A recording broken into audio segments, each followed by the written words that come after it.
Praise the lord. దేవుని నామంలో మీకు అందరికీ శుభములు కలుగును గాక. ఈరోజు మన వాక్య భాగము సంఖ్యాకాండము 30వ అధ్యాయము 2వ వచనం చదువుకుందాం. ఇది యెహోవా ఆజ్ఞాపించిన సంగతి, ఒకడు యెహోవాకు మొక్కుకొనిన ఎడల లేక తాను బద్ధుడగుటకు ప్రమాణం చేసిన ఎడల అతడు తన మాట తప్పక తన నోట నుండి వచ్చినదంతయు నెరవేర్చవలను. అంటే ఇక్కడ దేవుడు ఏం చెప్తున్నా అంటే, కొంతమంది దేవుడా మాకు ఇది ఇస్తే మేము చర్చికి ఏమైనా చేస్తాము, చర్చికిలో ఫ్యాన్లు ఇస్తాము, లైట్స్, చైర్స్ కానీ ఇలా చెప్తారు కదా. కొంతమంది కాంపౌండ్ వాల్స్ కట్టిస్తాము, చర్చిని బాగా చేస్తామని ఇలా చెప్పుకుంటారు కదా దేవునికి. అలాప్పుడు దేవుడు ఏమంటున్నాడంటే, ఏదైనా నీ నోటి నుంచి వచ్చిన మాట ఏదైనా వస్తే అది నువ్వు తప్పకుండా చేయాలి. ఏ మొక్కు అయినా కూడా నువ్వు మొక్కుకున్నప్పుడు అది ఖచ్చితంగా నెరవేర్చాలని చెప్తున్నాడు దేవుడు. అలాగే ద్వితీయోపదేశకాండము 4వ అధ్యాయము 23వ వచనం చూసుకున్నట్లయితే, మీ దేవుడైన యెహోవా మీకు ఏర్పరిచిన నిబంధనను మరచి నీ దేవుడైన యెహోవా నీకు ఆజ్ఞాపించినట్లు ఏ స్వరూపం కలిగిన విగ్రహంనైనా చేసుకొనకుండానట్లు మీరు జాగ్రత్త పడవలను. క్రైస్తవులమైన మనం కూడా ఒక్కొక్కసారి ఏం చేస్తామంటే, బయట విగ్రహాలు అమ్ముతుంటారు, చిన్న చిన్నవి బర్డ్స్ అని అలా అమ్ముతుంటారు కదా. వాళ్ళు ఏం చేస్తారంటే యేసు ప్రభు వారి విగ్రహం కూడా చేసి అమ్ముతుంటారు. ఒకసారి నేను వెళ్తూ ఉంటే జాబ్కి వెళ్తూ ఉంటే రోడ్లో చిన్న చిన్న అన్ని యానిమల్స్, బర్డ్స్ బొమ్మలన్నీ ఉన్నాయి. దానిలో చక్కగా ఒక యేసుక్రీస్తు విగ్రహం కూడా ఉంది. నాకు చాలా నచ్చింది అది.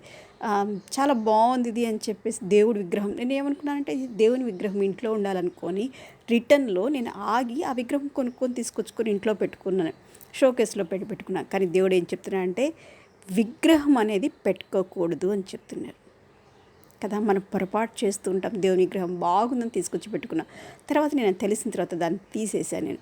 అలాగా మనము దేవుడు బాగుందని కూడా ఏ విగ్రహాలు కూడా మనము ఇంట్లో పెట్టుకోకూడదు అంటారు. దేవుని స్వరూపంలో ఉన్నా కూడా మనం దాన్ని పెట్టుకోకూడదు.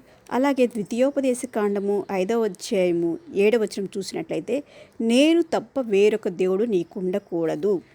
కొంతమంది ఏం చేస్తుంటారే, నేను విమర్శించటం కాదు కానీ అండి, అన్యులు దేవుణ్ణి నమ్ముకున్న తర్వాత కొన్ని వాళ్ళు ఇటు చేస్తుంటారు, అటు చేస్తుంటారు. అంటే దేవుడు మాకు మేలు చేశాడు అని యేసుక్రీస్తు ప్రభు వారిని వాళ్ళు మంచిగా చర్చికి వెళ్తుంటారు. కానీ వాళ్ళ పండుగలు వచ్చినప్పుడు మళ్ళీ నేను చాలామందిని చూశాను అలాగా. వాళ్ళ పండుగలు వచ్చినప్పుడు మళ్ళీ వాళ్ళు పూజలు చేసుకోవటము, నైవేద్యాలు పెట్టుకోవటము, వాళ్ళ గుళ్ళకి వెళ్ళటము ఇవన్నీ చేస్తుంటారు. దేవుడు ఏం చెప్తున్నా అంటే, నేను తప్ప వేరొక దేవుడు ఉండకూడదు. మీకు ఉంటే నా వైపే ఉండండి. దేవుడు చెప్తున్నా కదా, చల్లగా కానీ వేడిగా కానీ ఉండండి, కానీ నులివెచ్చగా కూడా ఉండకూడదు అంటున్నాడు దేవుడు. నేను తప్ప వేరొక దేవుడు మీకు ఉండకూడదు. పైనున్న ఆకాశమందే కానీ, క్రిందనున్న భూమి అందే కానీ, భూమి కిందనున్న నీళ్ళయందే కానియుండు దేని పోలికనైనా విగ్రహం చేసుకొనకూడదు. ఎలాంటి విగ్రహం కూడా మీరు పెట్టుకోకూడదని చెప్తున్నాడు. వాటికి నమస్కరింపకూడదు, వాటిని పూజింపకూడదు. నీ దేవుడైన యెహోవాకు నేను రోషం గల దేవుడను.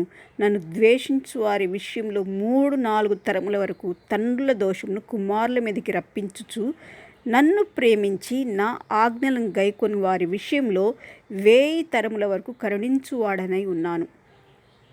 దేవుడు ఏం చెప్తున్నా అంటే, నువ్వు అలాగ విగ్రహాలు చేసుకున్నట్లయితే నాకు కోపం వస్తుంది. ఆ కోపము దేవునికి చెప్తున్నా కదా, నేను రోషం గల దేవుడు అన్నయ్య యెహోవా తండ్రి. మనం చాలాసార్లు చదువుకున్నాం రోషం గల దేవుడు.